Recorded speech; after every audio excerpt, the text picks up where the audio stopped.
Welcome to the Ganesh stories ವಿಡಿಯೋನ last ನೋಡಿ ಒಂದು ಲೈಕ್ ಶೇರ್ ಸಬ್ಸ್ಕ್ರೈಬ್ ಮಾಡ್ಕೊಳ್ಳಿ. ಇವತ್ತಿನ ಪ್ರಿವ್ಯೂ ಮ್ಯಾಚ್ ಬಂದ್ಬಿಟ್ಟು D C versus Punjab. Main ಗುರಿಲಿ ಮಿನಿಮಮ್ ಸ್ಕೋರ್ ಬಂದ್ಬಿಟ್ಟು ಇನ್ನೂ ಹೊಡಿಲೇಬೇಕು, ಇಲ್ಲ ಸಿಕ್ಕಾಪಟ್ಟೆ ಸ್ಟ್ರಗಲ್ ಅಂತೂ ಪಡ್ತಾರೆ. ಒಟ್ಟಿನ ನನ್ನ ಪ್ರಕಾರ ಡಿ ಸಿ ಈ ಮ್ಯಾಚ್ನ ಗೆಲ್ಲೇಬೇಕು, ಇಲ್ಲಾಂದರೆ ಮ್ಯಾಚ್ ಟೂರ್ನಮೆಂಟಿಂದ ಆಚೆ ಚಾನ್ಸ್ ಸಿಕ್ಕಾಪಟ್ಟೆ ಇಲ್ಲ. ಈ ಸ್ಕೋರ್ ಬಂದ್ಬಿಟ್ಟು 231 ಇದೆ, ಲೋ ಸ್ಕೋರ್ ಬಂದ್ಬಿಟ್ಟು 104 ಇದೆ. ಒಟ್ಟಿನಲ್ಲಿ ಮೇನ್ ಗುರು ಇಲ್ಲಿ ಹೈ ಸ್ಕೋರ್ ಲೋ ಸ್ಕೋರ್ ಅನ್ನೋದಕ್ಕಿಂತ ಇಲ್ಲಿ ಈ ಮ್ಯಾಚ್ ಏನಾದ್ರು ಗೆದ್ದರೆ ಪಂಜಾಬ್ಗೆ ಸಿಕ್ಕಾಬಿಟ್ಟೆ ಯೂಸ್ಫುಲ್. ಯಾಕೆಂದರೆ ಇವರು ಟೇಪ್ ಆಫ್ ದ ಟಾಪಲ್ಲಿ ಇರ್ತಾರೆ. ಆರ್ ಸಿ ಬಿಗೆ ಸಿಕ್ಕಾಬಿಟ್ಟೆ ಕಷ್ಟ ಆಗುತ್ತೆ ಅನ್ಬೋದು.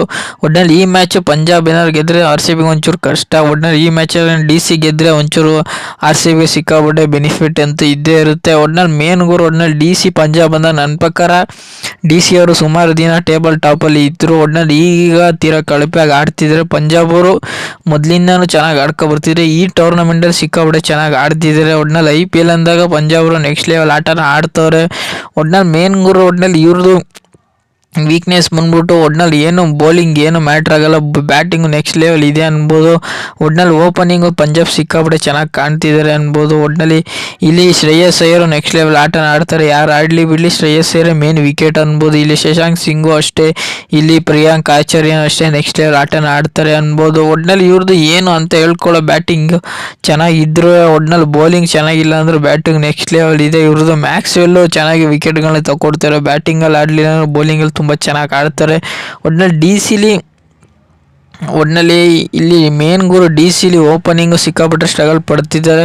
ಒಟ್ಟಿನಲ್ಲಿ ಮಿಡಲ್ ಆರ್ಡರ್ ಆಗಲಿ ಓಪನಿಂಗ್ ಆಗಲಿ ಚೆನ್ನಾಗಿದೆ. ಒಟ್ಟಿನಲ್ಲಿ ಸಿಕ್ಕಾಪಟ್ಟೆ ಡಿ ಸಿ ಸ್ಟ್ರಗಲ್ ಪಡ್ತಿದ್ದಾರೆ.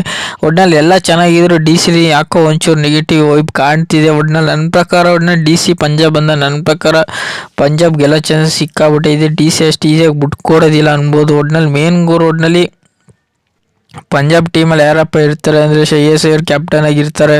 ಒಟ್ಟಿನಲ್ಲಿ ಇಲ್ಲಿ ಪೃಥ್ವಿ ಸಿಂಗು ಒಟ್ಟಿನಲ್ಲಿ ಒಂದೊಳ್ಳೆ ಬ್ಯಾಟಿಂಗ್ ಆಡ್ತಾರೆ ಅನ್ಬೋದು. ಪ್ರಿಯಾಂಕ್ ಆಚಾರ್ಯ ಆಗಲಿ ಒಟ್ಟಿನಲ್ಲಿ ಶಶಾಂಕ್ ಸಿಂಗ್ ಆಗಲಿ ಒಟ್ಟಿನಲ್ಲಿ ಇವ್ರದ್ದು ನೆಕ್ಸ್ಟ್ ಲೆವೆಲ್ ಬ್ಯಾಟಿಂಗ್ ಅಂತೂ ನೆಕ್ಸ್ಟ್ ಲೆವೆಲ್. ಮಾರ್ಕು ಯಾನ್ಕೋ ಆಗಲಿ ಒಟ್ಟಿನಲ್ಲಿ ನೆಕ್ಸ್ಟ್ ಲೆವೆಲ್ ಬ್ಯಾಟಿಂಗು ಬೌಲಿಂಗು ಚೆನ್ನಾಗಿದೆ ಅನ್ಬೋದು. ಮೇನ್ ಇಲ್ಲಿ ಮಾರ್ಕೋ ಯಾನಿಂಗು ಬೌಲಿಂಗಲ್ಲಿ ಚೆನ್ನಾಗಿ ಕಾಣ್ತಿದ್ದಾರೆ, ಬ್ಯಾಟಿಂಗಲ್ಲಿ ಚೆನ್ನಾಗಿ ಕಾಣ್ತಿದ್ದಾರೆ ಅನ್ಬೋದು. ಮೇನ್ ಇವ್ರದ್ದು ಬೌಲಿಂಗ್ ಬಂದ್ಬಿಟ್ಟು ಚಾಲು ನೆಕ್ಸ್ಟ್ ಲೆವೆಲ್ ಗೇಮ್ ಚೇಂಜಿಂಗ್ ಮಾಡ್ತಾರೆ. ಲೋ ಸ್ಕೋರ್ ಇದ್ರೂ ತುಂಬ ಚೆನ್ನಾಗಿ ಮಾಡ್ತಾರೆ, ಹೈ ಸ್ಕೋರ್ ಇದ್ರೂ ತುಂಬ ಚೆನ್ನಾಗಿ ಮಾಡ್ತಾರೆ ಅನ್ಬೋದು. ಇಲ್ಲಿ ಅಶ್ವಿನ್ ದೀಪ್ ಅಷ್ಟೇ ಚೆನ್ನಾಗಿ ಮಾಡ್ಕೊ ಹೋಗ್ತಿದ್ದಾರೆ ಅನ್ಬೋದು. ಒಟ್ಟಿನಲ್ಲಿ ಮೇನ್ ಗುರು ಇವರು ಪವರ್ ಪ್ಲೇ ವಿಕೆಟ್ಗಳು ತೆಗಿಬೇಕು, ಇಲ್ಲಾಂದರೆ ಸಿಕ್ಕಾಪಟ್ಟರೆ ಸ್ಟ್ರಗಲ್ ಅಂತೂ ಪಡ್ತಾರೆ ಅನ್ಬೋದು. ಒಟ್ಟಿನಲ್ಲಿ ಇವರು ವಿಕೆಟ್ಗಿಂತ ಇವರು ಟೀಮಿಂಗಲ್ಲಿ ತುಂಬ ಚೆನ್ನಾಗಿ ಕಾಣ್ತಿದ್ದಾರೆ ಅನ್ಬೋದು. ಟೀಮಿಂಗಲ್ಲಿ ಶ್ರೇಯಸ್ ಅಯ್ಯರ್ ಯಾರು ಔಟ್ ಆಗಲಿ ಬಿಡಲಿ ಲಾಸ್ಟ್ವರೆಗೂ ನಿಂತ್ಕೊಂಡು ಮ್ಯಾಚ್ನ ಗೆಲ್ಲೋ ಚಾನ್ಸ್ ಸಿಕ್ಕಾಪಟ್ಟೆ ಇದೆ ಅನ್ಬೋದು. ಒಟ್ಟಿನಲ್ಲಿ ಟೋಟಲ್ಗೆ ಪಂಜಾಬ್ ಟೀಮಲ್ಲಿ ಇಷ್ಟು ಜನ ಇರ್ತಾರೆ. ಒಟ್ಟಿನಲ್ಲಿ ಡಿ ಸಿ ಟೀಮಲ್ಲಿ ಯಾರಪ್ಪ ಇರ್ತಾರೆ ಅಂದರೆ ಅಕ್ಷಯ್ ಪಟೇಲ್ ಕ್ಯಾಪ್ಟನ್ ಆಗಿರ್ತಾರೆ. ಒಟ್ಟಿನಲ್ಲಿ ಮೇನ್ ಗುರು ಇಲ್ಲಿ ಡು ಪ್ಲೇಸಿಸು ಅಂತ ಹೇಳ್ಕೊಳ್ಳೋ ಆಟ ಆಡ್ತಿಲ್ಲ ಅನ್ಬೋದು. ಬೇಗನೆ ಔಟ್ ಆಗ್ತಿದ್ದಾರೆ. ಇಲ್ಲಿ ರಾಹುಲ್ ಲಾಸ್ಟ್ವರೆಗೂ ನಿಂತರೆ ಮ್ಯಾಚ್ ಗೆಲ್ಲೋ ಚಾನ್ಸ್ ಸಿಕ್ಕಾಪಟ್ಟೆ ಇದೆ ಅನ್ಬೋದು.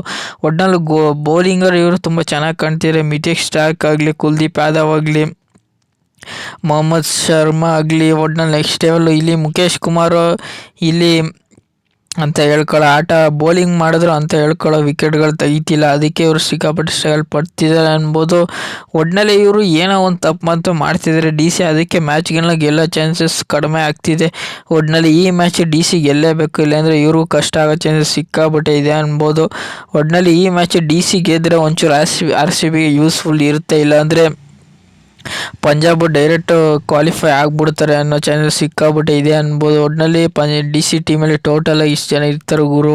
ಹೆಡ್ ವಿಚಾರ ನೋಡೋದಾದ್ರೆ ಒಟ್ಟಿನಲ್ಲಿ ಡಿ ಸಿ ಹೆಡ್ ಅನ್ನೋದಕ್ಕಿಂತ ಒಟ್ಟಿನಲ್ಲಿ ಡಿ ಸಿ ಅವರು ಈಸಿಗೆ ಬಿಟ್ಕೊಡೋದಿಲ್ಲ. ಒಟ್ಟಿನಲ್ಲಿ ಡಿ ಸಿ ಪಂಜಾಬ್ ಹೆಡ್ ನೋಡೋದಾದ್ರೆ 33 ಮ್ಯಾಚಲ್ಲಿ 16 ಮ್ಯಾಚ್ ಡಿ ಸಿ ಗೆದ್ದಿದ್ರೆ 17 ಮ್ಯಾಚ್ ಪಂಜಾಬ್ ಅವ್ರು ಗೆದ್ದವ್ರೆ. ಒಟ್ಟಿನಲ್ಲಿ 17 ಮ್ಯಾಚು ಡಿ ಸಿ ಅವ್ರಿಗೆ ಸೋತಿದ್ರೆ 16 ಮ್ಯಾಚು ಪಂಜಾಬ್ ಅವ್ರು ಸೋತವ್ರೆ. ಒಟ್ಟಿನಲ್ಲಿ ಏನು ನೋ ರಿಸಲ್ಟ್ ಇಲ್ಲ, ಎಂಥದ್ದು ನೋ ರಿಸಲ್ಟ್ ಇಲ್ಲ. ಒಟ್ಟಿನಲ್ಲಿ ಇವರು ಡಿ ಸಿ ಒಟ್ಟಿನಲ್ಲಿ ಪಂಜಾಬ್ ಅಂತ ನನ್ನ ಪ್ರಕಾರ ಡಿ ಸಿ ಅವರು ಇಷ್ಟು ಈಸಿಯಾಗಿ ಬಿಟ್ಕೊಡೋದಿಲ್ಲ, ಪಂಜಾಬ್ ಈಸಿಯಾಗಿ ಬಿಟ್ಕೊಡೋದಿಲ್ಲ. ಒಟ್ಟಿನಲ್ಲಿ ಟಾಸ್ ಗೆದ್ದವ್ರು ನನ್ನ ಪ್ರಕಾರ ಬೌಲಿಂಗ್ ಆಯ್ಕೆ ಮಾಡ್ಕೋತಾರೆ, ಬ್ಯಾಟಿಂಗ್ ಆಯ್ಕೆ ಮಾಡ್ಕೊಳ್ಳೋದು ಒಟ್ಟಿನಲ್ಲಿ ಡೌಟು. ಒಟ್ಟಿನಲ್ಲಿ ಇಲ್ಲಿ ಫಸ್ಟ್ ಬ್ಯಾಟಿಂಗ್ ಆಡೋರು ಒಂಚೂರು ಈಸಿ ಆಗುತ್ತೆ, ಸೆಕೆಂಡ್ ಬ್ಯಾಟಿಂಗ್ ಆಡೋರು ಸಿಕ್ಕಾಪಟ್ಟೆ ಸ್ಟ್ರಗಲ್ ಅಂತೂ ಬರೋ ಚಾನ್ಸ್ ಸಿಕ್ಕಾಪಟ್ಟೆ ಇದೆ. ಒಟ್ಟಿನಲ್ಲಿ ಡಿ ಸಿ ಪಂಜಾಬ್ ಅಂದ ನನ್ನ ಪ್ರಕಾರ ಒಟ್ಟಿನಲ್ಲಿ ಡಿ ಸಿ ಅವರು ಅಷ್ಟು ಈಸಿಯಾಗಿ ಬಿಟ್ಕೊಡೋದಿಲ್ಲ.